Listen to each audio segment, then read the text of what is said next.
She had tears falling into her untouched coffee, mascara bleeding down her cheeks, like pain was pouring straight from her soul. Everyone else looked away. Except him, a man with tired eyes, calloused hands, and a toddler on his hip. He gently asked, "Need someone to talk to?" What happened next changed both their lives forever. Folded hands. Before we dive into this heart-touching journey, don't forget to hit like and subscribe to Kindness Stories, because you never know when one small act of kindness could rewrite a destiny. Now, let's begin. It was a cloudy Wednesday afternoon in Portland. The rain had just stopped, leaving behind shimmering sidewalks and a chill that crept through every layer of clothing.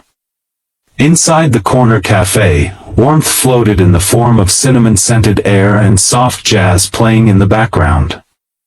But at the window seat, a 24-year-old woman sat alone, her shoulders shaking quietly as silent sobs escaped her. Her name was Emma, a freelance illustrator who had just experienced the most devastating morning of her life. She had discovered that her fiancé of 3 years, her best friend, her everything, had been cheating on her with her roommate. The betrayal wasn't just romantic. It tore down everything she believed in, everything she'd built. The apartment, the trust, the plans, they all collapsed like a fragile paper crane in a storm.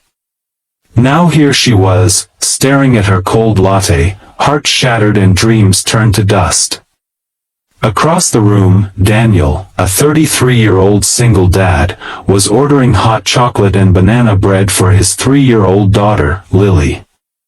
His life wasn't easy either. He'd lost his wife to cancer 2 years ago. Since then, every day had been a struggle between paying the bills, showing up to his blue-collar job at the mechanic shop, and raising a daughter who still asked about her mommy in the clouds. As Daniel scanned the cafe for an empty table, his eyes caught Emma's. She looked away quickly, wiping her face, embarrassed. But that 1 second was enough. He saw the pain. And something inside him refused to ignore it.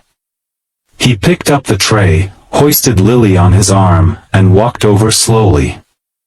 Standing beside her, he said gently, "Need someone to talk to?" Emma froze. She wasn't used to kindness from strangers, especially men.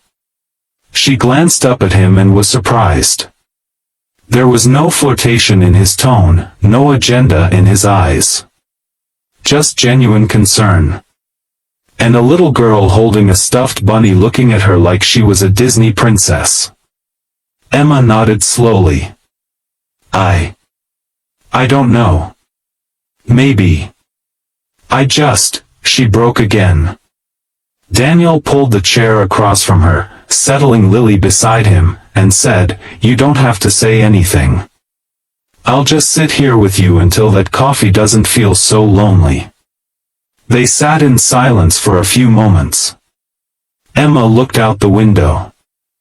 Daniel quietly handed Lily her drink and removed her little jacket. He didn't push. Didn't prod. He just was. And then Emma spoke.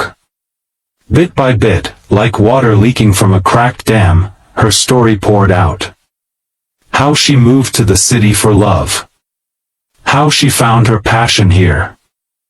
How the betrayal felt like someone stealing not just her heart, but her home.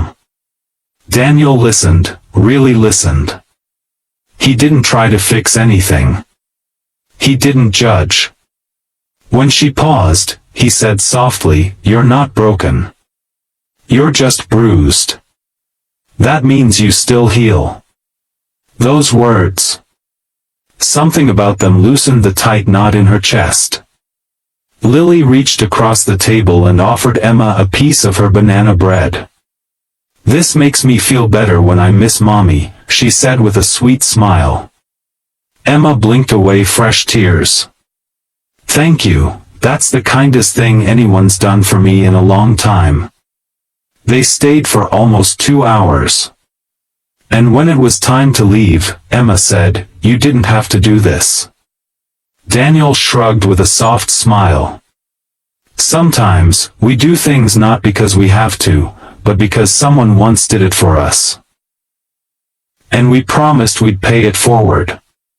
They exchanged numbers, not for anything romantic, but so Emma could call if she ever needed to talk again. He gave her that permission, to not suffer in silence. As she watched the single dad walk away, toddler in tow, she realized, kindness still existed in this world. It was rare. But when it found you, it could change everything. A week passed. Emma thought about that cafe meeting every single day. Not because she had feelings for Daniel, no. It was something deeper. A hope she hadn't felt in years. She texted him once. "Just a thank you." He replied, "Anytime. We all need someone." Days turned into weeks. She started drawing again.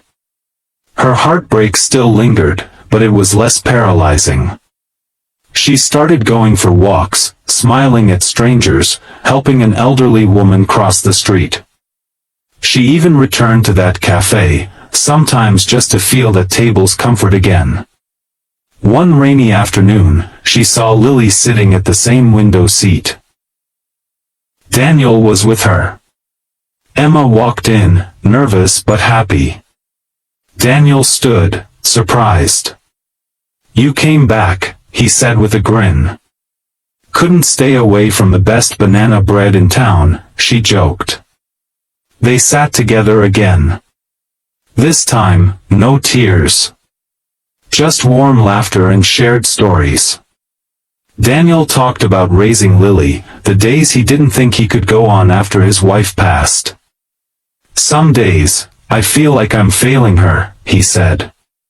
"But then I remember, being there is winning." Emma nodded. "You're doing more than that. You reminded a complete stranger that being alone doesn't mean staying alone." A few more weeks passed. They started meeting every Sunday, Emma, Daniel, and Lily. It became tradition. They brought coloring books, shared muffins, and sometimes, didn't even talk about the past. They just existed in a soft bubble of healing. One day, Lily whispered, "Emma, can you come with us to the zoo tomorrow?" Emma looked at Daniel, unsure. He smiled, his voice steady, "Only if you want to." She did. And slowly, friendship turned into something else. A steady rhythm. A companionship born not of desperation, but of quiet understanding. Months later, on a snowy December evening, they all sat by the fireplace in Daniel's small but cozy home. Lily was asleep on the couch. Daniel looked at Emma. "You saved me too, you know. I thought I was just being kind. But maybe I needed someone to talk to that day, more than you did." Emma looked at him, eyes full. Sometimes, healing comes in unexpected ways.